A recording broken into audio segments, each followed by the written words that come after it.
ऐसे जालिम लोगों को बेनकाब करना चाहिए जो अपनी वर्दी का नाजायज़ फ़ायदा उठाते हैं।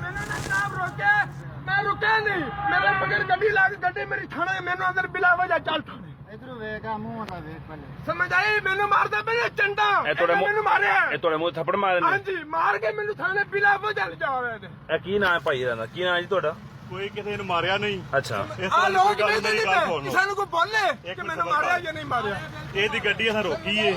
ਨਹੀਂ ਤੇ ਤੁਸੀਂ ਕਿਉਂ ਜ਼ਿਆਦਤੀ ਪੇ ਕਰਦੇ ਹੋ ਉਹਦੇ ਨਾਲ ਤੇ ਮੇਰੀ ਗੱਲ ਤਾਂ ਸੁਣੋ ਨਾ, ਗੱਡੀ ਰੋਕੀ ਏ, ਇਹ ਖਿਲਾਰੀ ਨਹੀਂ ਗੱਡੀ ਉੱਥੇ। ਅੱਛਾ ਅਸਾਂ ਹੀ ਠਾ ਕੇ ਰੋਕਿਆ ਏ। ਗੱਡੀ ਇਹਦੀ ਲੈ ਕੇ ਥਾਣੇ, ਇਹ ਆਪ ਨਹੀਂ ਜਾ ਰਿਹਾ।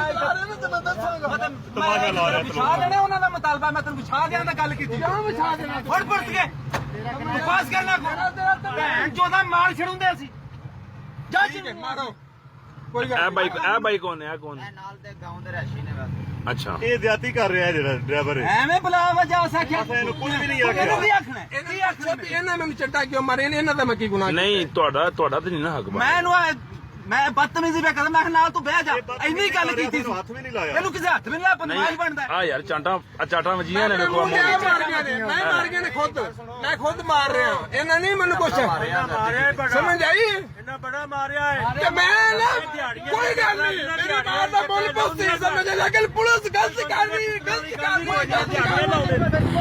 ਪੁਲਿਸ ਕਰਕੇ ਥਾਣੇ ਨਹੀਂ ਜਾ ਰਹੀ ਹੈ ਸਮਝ ਆਈ ਇਹਨੂੰ ਜਾਣ ਦਿਓ ਨਹੀਂ ਇਹਦਾ ਆਪਣਾ ਕਾਨੂੰਨੀ ਕਾਰਜ ਇਹਨੂੰ ਜਾਣ ਦਿਓ ਮੈਂ ਵੀ ਮੀਡੀਆ 'ਚ ਜੇ ਮੈਂ ਖਲੀ ਦਾ ਅਪਲੋਡ ਕਰ ਦੇਣੀ ਜੇ ਖਬਰ ਨੁਕਸਾਨ ਹੋਵੇਗਾ ਭਾਈ ਉਹ ਨੁਕਸਾਨ ਜਿਹੜਾ ਨਹੀਂ ਇਸ ਤਰ੍ਹਾਂ ਹੁੰਦਾ ਹੈ ਤੇ ਹੁਣ ਵੀ ਸਰ ਇਹ ਫਿਰ ਇਹਨਾਂ ਦਾ ਰੱਬ ਡਰਾਈਵਿੰਗ ਕਰ ਰਿਹਾ। ਮੈਂ ਜੋ ਮਰਜ਼ੀ ਕਰ ਰਿਹਾ ਮੈਂ ਲੇਕਿਨ ਤੁਹਾਡਾ ਹੱਕ ਨਹੀਂ ਬਣਦਾ ਉਹਨੂੰ ਮਾਰਨਾ ਚੰਡਾ ਮਾਰਨਾ ਹੱਕ ਨਹੀਂ ਬਣਦਾ ਤੁਸੀਂ ਕਾਨੂੰਨੀ ਕਾਰਵਾਈ ਕਰੋ ਇਹ ਮਲੇਰ ਦੇ ਉੱਤੇ ਦੇ ਨਾਲ ਸੁੱਤੇ ਨਹੀਂ ਗਏ ਕਾਨੂੰਨੀ ਕਾਰਵਾਈ ਤੁਸੀਂ ਕਰੋ ਲੇਕਿਨ ਉਹ ਜ਼ਿਆਦਤੀ ਨਾ ਕਰੋ ਝਾਟਾ ਨਾ ਮਾਰੋ ਇਹਨੂੰ ਝਾਟਾ ਰਾਤ ਗੱਲ ਇੰਨੀ ਕਿਉਂ ਹੈ ਨਾ ਫਿਰ ਨਾ ਸਰ ਗਲਤੀ ਤੂੰ ਕਰਨਾ ਮੇਰੀ ठीक है दोस्तों, मेरी दुआ है आप सब खुश रहें।